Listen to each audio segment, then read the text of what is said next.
काम करना चाहते हैं, लेकिन जब जरूरत पड़ता है तो बिरसा मुंडा, तिलका मांझी, सिद्धू कानू के जैसे हथियार उठा करके आंदोलन करने का काम भी कर सकते हैं। साथी,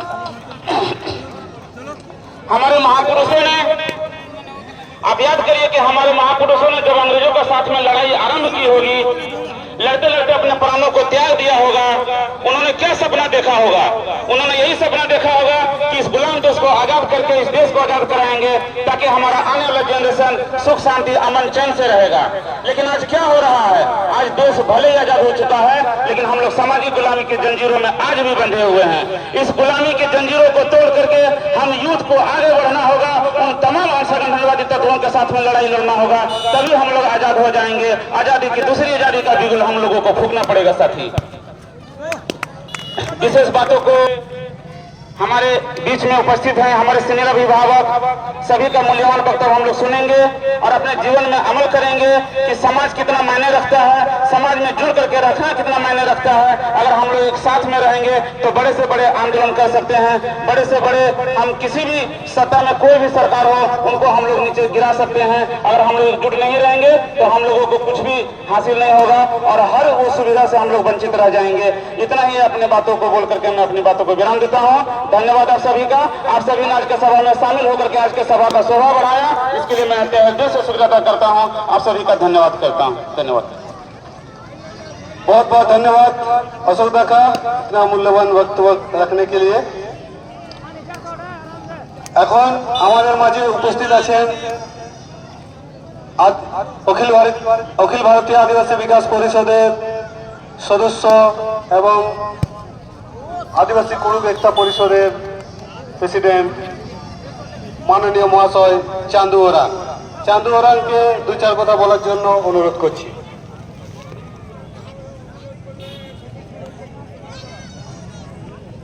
জয় জওহার, জয় আদিবাসী। অখিল ভারতীয় আদিবাসী বিকাশ পরিষদ পরিচালনার মাধ্যমে 171তম 30শে জুন হুল দিবস উদযাপন করা হচ্ছে। হুল মানে বাংলাদেশে, হুল মানে 30শে জুন, হুল মানে 1855। হুল মানে হলো মান সম্মান, স্বাভিমানের লড়াই। হুল মানে হলো বিদ্রোহের আগুন। হুল মানে भाई स्माइल तो देते ही है भाई। স্বাধীনভাবে छोटे ए छोटे অধিকার। হুল হলো জয় জমি জঙ্গল অধিকারের রক্ষার লড়াই। 1855 থেকে 1856 সাল পর্যন্ত ওই কালের মধ্যে ভারতবর্ষের ইতিহাসে সিধু কানু নেতৃত্বে বিদ্রোহ ঘটে। ভারতবর্ষের আদিবাসীরা ছিলেন কঠোর পরিশ্রম, শান্ত সরল, প্রিয় মানুষ। কৃষিকাজ তাদের প্রধান কাজ ছিল। তারা বসবাস করত বাংলা, বিহার, মেদিনীপুর, উড়িষ্যা, ছোটনাগপুর, পালাম অঞ্চলে। এই গভীর বন জঙ্গলে তারা বসবাস করত। হুলটা বিদ্রোহ হলো কথা থেকে, তার মাত্র একটাই কারণ হচ্ছে চিরস্থায়ী বন্দোবস্ত। 1793 সালে 22শে মার্চ যখন লর্ড কর্নওয়ালিস ভারতবর্ষে চিরস্থায়ী বন্দোবস্ত প্রবর্তন করেন, তখন ওই চিরস্থায়ী বন্দোবস্ত প্রবর্তনের ফলে আদিবাসীদের জমির অধিকার চলে যায় কার কাছে? জোরদার জমিদারদের কাছে।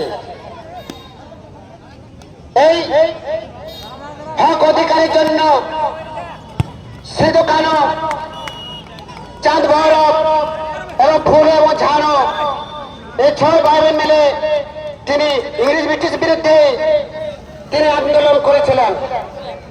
শুধু আন্দোলন নয়, আমাদের সমাজকে মান সম্মান বাঁচাবার জন্য তিনি বলিদান দিয়েছেন। 1850 সালে যখন সিধুর জন্ম হয় 1820 সালে, কারো জন্ম হয়, আর ভৈরবের জন্ম হয় 1835 সালে, আর 1825 সালে জন্ম হয় চাঁদের। সিধু তিনি মহাসভায় ডাক দিয়েছিলেন। ওই মহাসভায় 400 গ্রামে তিনি সান্তাল মহাসভা ডাক দিয়েছিলেন।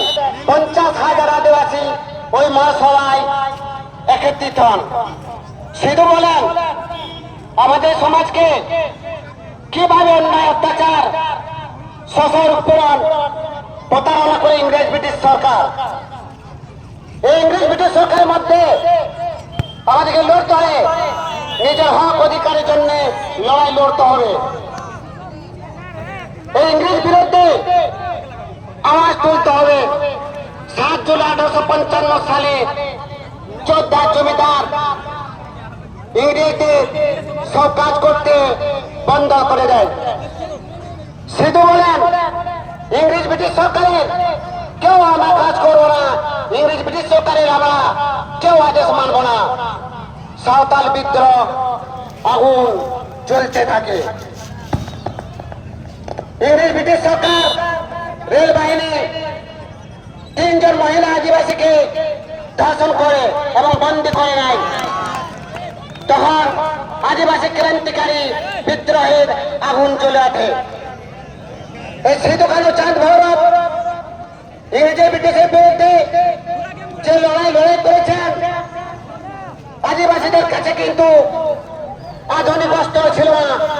আদিবাসীদের কাছে পারম্পরিক তীর ধানুক হাতিয়ার ছিল। তার মধ্যে তিনি জল জমি জঙ্গল এবং মহিলাদের আমাদের মান সম্মান বাঁচানোর জন্য তিনি ব্রিটিশ সেনাবাহিনীর সঙ্গে যোদ্ধা জমিদার ঠিকাদারের সঙ্গে লড়াই করেন। এই লড়াইয়ে শান্ত হয়নি। যখন বিদ্রোহী